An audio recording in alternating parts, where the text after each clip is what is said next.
Hey creative friends, welcome to my channel, and in this video I will be making bone broth. It's not like I haven't made bone broth before, but in this video I'm specifically making bone broth for just the health benefits of it, not just to can it and put it on my shelf. However, that is a wonderful thing. But I got to look in and I noticed that there's a lot of people that are doing bone broth just for the health benefits. So I wanted to research that a little bit and find out more. So, you know, for a long time, people have made bone broth and then they use it as a supplement. Drink a cup of it in the morning or a half a cup of it in the morning, nice and warm, and it's just really good for you. And I printed out some of the health benefits. While I open these, I'll tell you about those. But what I wanted to do is tell you, I didn't have any bones in my freezer, so you might. If you've got that, you're lucky. But anyway, I went to our little market and they always have these bones. They're marrow bones. They always have them ready to go. So I went ahead and got some of them, and I'm excited about it. I have this old Icky. This is my Icky cookie tray. I don't use this for baking on. I specifically use it for when I'm doing things like, say, I'll cover it with foil and I'll do barbecued spare ribs or something like that on there. So it's just a very old tray, and I'm going to use that for these bones. I'm going to take these out and put them on this tray. And the first thing is to put it in an oven at about 450. It'll take about an hour. The first 30 minutes, I'm just going to let them go. The next 30 minutes, I'm going to put some vegetables on the tray with them, kind of get that roasted flavor, and I'm going to turn these bones over. What that's going to do is it's going to help loosen up some of the marrow in the bones, which is so good for you, and it'll just kind of give it that nice roasted flavor. So other than these, I've actually got closer to about 5 pounds of bones. I have my slow cooker because I'm going to do these in my slow cooker instead of on the stove. That way I don't feel like I have to watch it that closely. I'm going to use about 3 medium carrots, some celery, a couple of onions quartered, some water, and just for the extra flavoring, I'm going to have some bay leaves, some cloves, some peppercorns, maybe some fresh parsley if you have it, thyme, marjoram, oregano, and then just water. So basically it's kind of like your roast spices, what you would use when you make a roast. But the health benefits, I found a little paper and it kind of is going to help me explain some of the health benefits. So the bone broth is really good for your bone health, your nervous system, your hair, and your nails, because it's rich in calcium, magnesium, phosphorus, silicon, sulfur, and trace minerals. Now, the reason I may not pronounce all those right, but the reason I wanted to start drinking this now because of that is because we're getting older, and my husband and I have both noticed our knees don't like us as much as they used to. When we go do something, both of us can tell our knees are noticing it. The other thing is, it's a good source of chondroitin, sulfates, glucosamine, and collagen. These things are really good, again, for joints, bones, cartilage, and skin, and all of that is in these bones. It's got gelatin protein, which is really good for digestion, and again, bone and joint health, skin health, cardiovascular health, which for me is really important, and, you know, just healing and repair of your tissues. That's really important too. It's really good for you because when this is done, it leaches all of those minerals and things out into the water, and so that's really much easier for your body to digest. Some people like to use it when they have a cold because they feel like those extra trace minerals actually help out a lot. And not only that, they say it's really good for blood pressure and to improve your mood. Who doesn't need that? So I've got these all out on this tray, and now I'm just going to simply put them in an oven at 450 degrees for about 30 minutes. And in that time, I will chop up my celery, my onions, and my carrots. And I'll have everything ready to go on this tray and turn these bones over. So I'll show you how they look when I come back. So these have gone in the oven for 30 minutes at 450, and you can see there's already, it looks like grease, but it's not necessarily. A lot of that can be some of the melted bone marrow that's coming out, and fat and things. But anyway, I'm just going to turn all these bones over. Then I'm going to put my vegetables on there, and I'm going to let it go for another 30 minutes. And they're going to be so good. And when that's done, I'll put them in my slow cooker, and I'm going to fill them with all of the herbs and spices, the peppercorns that I have, and these vegetables will go in with it.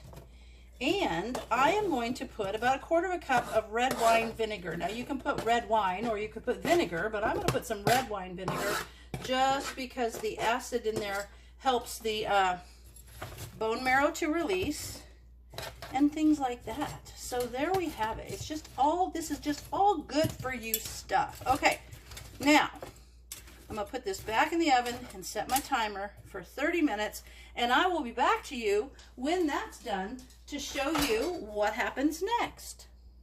Okay, I just took these out of the oven, and they've been going an hour, 30 minutes, and then I turned them and added the vegetables, and then 30 minutes more. So now I've got the crock to my slow cooker, and I'm going to take all of these bones and I'm going to put them in the slow cooker. And all I'm going to do is just line them up on the bottom.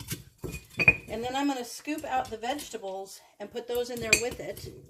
And I have my ingredients as far as my herbs and spices go. And I'll tell you what I have there in just a second. And I heated up some water on the stove so that I could put it on this pan to help deglaze it and get all that liquid off there. Because that really is, more than likely, a lot of it can just be the bone marrow drippings, and we don't want to lose that. So now, I've got all those bones in there, and I'll show you what that looks like. This long one. So if you go to the store, these are just called marrow bones. If your store carries them, that's a good thing. So, see how I've got those all lined up in there? Okay, now I'm going to put the vegetables in. Just sprinkle those all over it. Helps get that extra roasted flavor in there.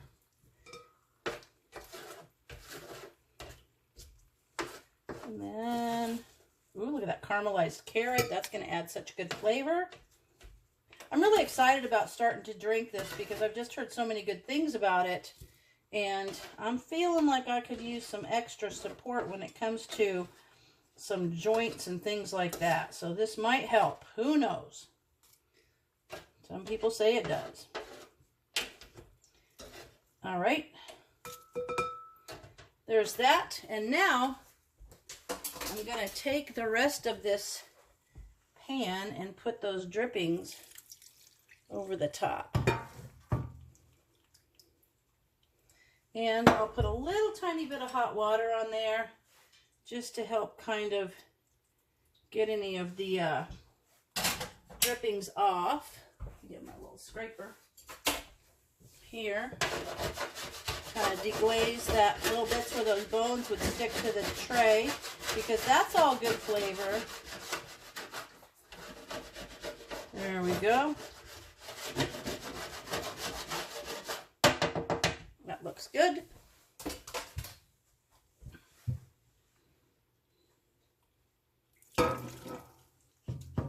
All right, now I'm going to fill up a container and I'm going to cover the bones to where they're just covered. But to show you, I've got my herbs and spices. So what I have here is I've got some, maybe about 6 or 7 peppercorns. I've got some thyme, some bay leaves, marjoram. I think that's it in there. You could add anything that you think is going to taste good. But the other thing I have, I've got some red wine vinegar. You could use red wine, a nice dry red wine, or a cider vinegar. Or I'm just going to add in this red wine vinegar because that's going to help the marrow come out of those bones too. So I will be back in just a second. I'm going to get some water and then I'll fill it up. Now I've got my water and I'm just going to pour it over these until they're covered with water.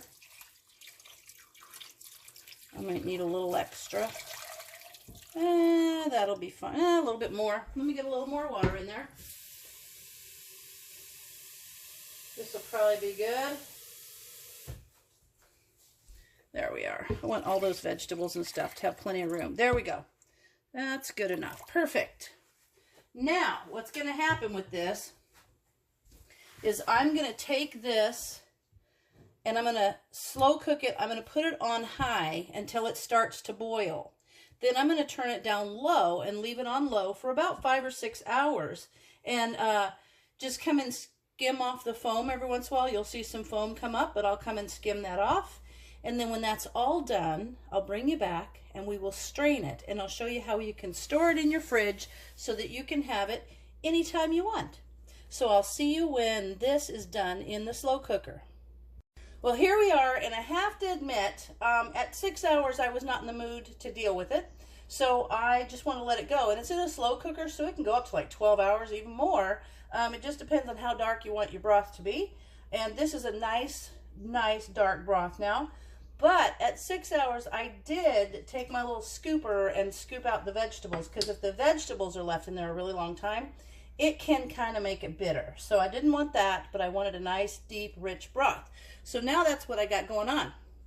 Now my broth is ready to take the bones out and to strain it, but I'm going to tell you a little something. I'm using cheesecloth to strain it, and here's a couple of tips.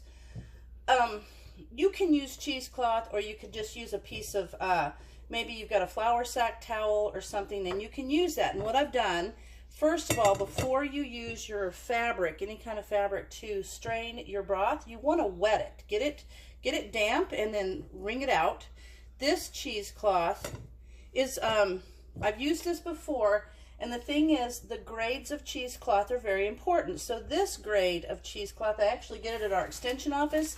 They sell it in packages of 2 yards. For $5, that's not bad. But the grade is grade 90. So when you buy cheesecloth and you look, you can see how fine that grade is. See how tight that is? This can be washed and reused. I just wash it out with the sink and I let it hang dry. So I can use it multiple times. Cheesecloth that's got a looser weave, you really can't. But there are different grades of cheesecloth, and I printed a little something off to tell you. So grades like 40, 50, and 60, they're just medium weave. Those are the ones that you see most commonly. And once you use them, they start to fray and fall apart. Grades 80 and 90 are the most durable. And grade 90 is usually referred to as extra fine weave, and you can see how tight that is. So what I've done is I've wet this whole long piece, and I'm laying the edge of it over my strainer so that I can strain the broth through. And then as I use it, I'm just going to kind of roll it up and keep sliding it. And I'll show you what I mean. But first, I need to take all of the bones out, which is what I'm going to do now. So let me get all the bones out. And as soon as I have all the bones out, I'll bring you back and I'll show you what we do next. So I've got all the bones out now, and I'm just going to take the broth and I'm going to strain it through this cheesecloth. So I'm just going to go a little bit at a time, and my bowl is too big to set my strainer on top of, but that's okay. I'll just hold it up. So you can see the little bits that are coming out of there. You see that? Then what I'm going to do is, once the whole thing is strained, let me see if I can move this so that you can see what's happening. Once it's strained, then what I'll do, can you see? A little bit. Anyway, once it's strained, what I'll do is I'll put this bowl in the fridge and I'll let the fat congeal on the top of it. And then we'll have beautiful bone broth that I can put in the fridge, and I can just take some out every morning and have a little cup of bone broth, which is going to be awesome. So there you go. You can see the broth coming out of there. Try to move my cheesecloth so you can see it better. You can see what's happening there. Let me bring it down a little bit. There you go. Now, I'll keep working on getting this strained out. There you go. Now you can see a little bit better. And you want to wet your cheesecloth, because that way it's already wet, so the fibers aren't going to suck up all the broth. They're already wet, so that's kind of good. If you ever notice, when you pour something through dry cheesecloth, it takes forever for it to start coming through, and that's because it's absorbing into the cheesecloth fibers. This prevents that from happening. All right, so I'm going to let you see now. Let me move this over here so you can see how pretty that broth is. See that in there? So now what I'm going to do is I'm going to keep doing this until I'm completely done, and then I'll come back to you when this bowl is filled and I've strained out all of the broth. There we have it, a beautiful big bowl of fresh homemade beef broth. And now I'm I'm going to put this in the fridge. I'll see if I can hold this up. And I don't know if you can see. You see that line across the top right there where my finger is? That is going to become just a big kind of a sheet of fat. And I'm going to be able to take that off. And I will break it up and put it in a bag and put it in the freezer. And I'll use that fat for cooking. But the rest of it's going to be this awesome beef broth. So I'm going to put that in the fridge. But now, what am I going to do with the bones? Well, there's still some use to these bones. They're awesome. But you can see in some of them, like this one, there is still marrow in there. I'll show you the marrow. See that in there? Now, some people think it's gross, but actually the marrow in there is really good for you. And what I'm going to do is scoop that out, and I'm going to put it in a little container. And I'm going to put it in the fridge because I'm going to use that like in a soup. I'll put a little marrow, or maybe I will use that, just heat it up and put it on toast is really good. You can, in a lot of places, we'll have bone marrow things on the menu. So I'm going to do that just to save those. That, I could put them back in and do another batch of beef broth, but nope, I'm just going to do this for right now. And then I'll bring you back when this is ready to take the fat off, and I'll put it in a jar. All right, while I wait for that to get that fat layer solid so that I can take it off the broth, I'm going to go sit down and have some bone marrow and toast and some coffee. So I had my toast and bone marrow, and it was awesome. It's just like butter on toast with a little bit of a beefy flavor, so that's good stuff. And it's got a lot of, oh gosh, calcium, which I can use, all kinds of stuff. But speaking of good treats, these are the bones that came out of the bone broth. Well, there's a bunch more, but this is just a couple. I'll show you.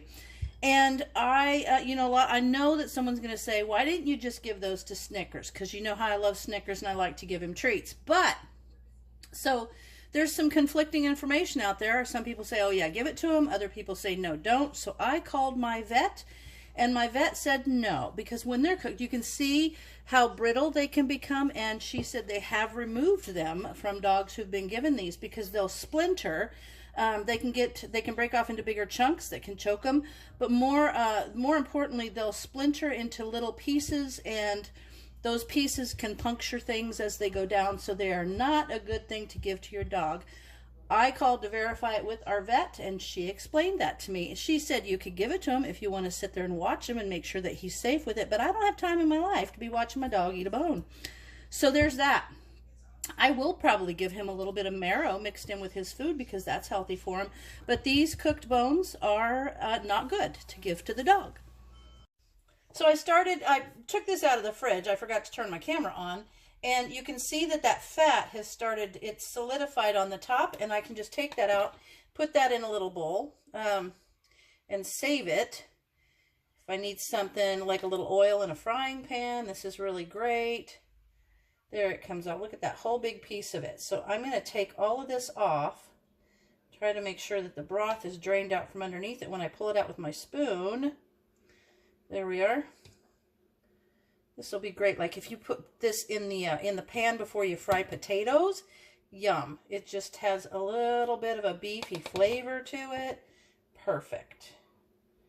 Okay, so now what I'm going to do is get the rest of this off of there, and then I'll come back to you and show you. I'm just going to put it in this big half-gallon canning jar, and I'm going to put that in the fridge, and we'll have a little cup of this every morning. And it's just going to be great to have this. Now, I could can it, and I could have it on my shelf for beef broth, but I don't want to do that with this one. I actually just want to use it every day for a nutritional little addition to our normal vitamins and things. So I'll be back to you as soon as all of this is off of here. All right, I've got all of that off of there. Just maybe tiny bits, but that's fine. And now I'm going to fill this jar with this broth, and it's just going to go in the fridge. Now, I did tell you about leaving it in the slow cooker for like 12 hours, and I just wanted to let you know, I did not leave that on high. I put it on high originally so that it could come to a boil, and then turned it on low. And after about 6 hours, I took the vegetables out, and once I took those vegetables out, then I turned it on warm. My slow cooker will keep things just at the warm temperature at about 190 degrees. So I could leave it in there for that length of time, just on the warm setting. So you want to check your slow cooker if you need to put it on low or actually go as far down as warm, because you don't want it to sit there and boil all night, but you don't want it to get less than about 180. So you want to keep it up there. And warm keeps my stuff at about 190. So I just let it go for about 12 hours, and it turned out just fine. So there we have it. I'm going to fill probably 2 of these jars, and that will last us for a little bit. This will stay, I'm going to probably have it in the fridge for, I would imagine with the 2 of us, it'll last us for about a week or a week and a half. Have them a little bit every morning. So there we go. There is a half a gallon plus probably a quart more of delicious, healthy, nutritious beef broth that I made at home. So there it is. Thanks for watching. I hope you guys give this a try. And let me know if you use beef broth just for canning it, or if you actually use it for your nutrition. So, as always, thanks for watching, and I'll see you in my next video.